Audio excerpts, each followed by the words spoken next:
आजकाल का नाही भाजीपाला लईच महाग झालाय, म्हणून का नाही भाजीपालाच घेतला नाही या आठवड्यात. तर मग काय म्हणलं काय करावं, भाजीला काहीच नव्हतं.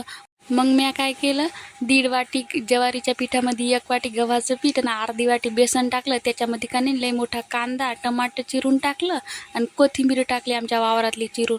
आणि का नाही लसण आणि हिरव्या मिरचीचा ठेसा, 1 चमचा हळद, 1 चमचा चटणी, ओवा जिरं आणि चवीनुसार मीठ टाकून का नाही याच्यामध्ये जरा जरा पाणी टाकत का नाही याला का नाही उंडा बनवून घेतला. आणि चांगला पातळच बनवला, लई काय घट नाही बनवला. आणि मग का नाही एक पालव घेतला, त्याच्यावर पाणी टाकलं आणि या पिठाचा गोळा का नाही याच्यावर का नाही थापून घेतला बोटानं. आणि मग का नाही त्याच्यामध्ये काय छिद्र पण केले 4. आणि मग का नाही गरम तव्यावर तेल टाकलं आणि तपू दिलं. आणि मग का नाही हे पालवा उचलला आणि हे धपाट याच्या तव्यावर टाकलं.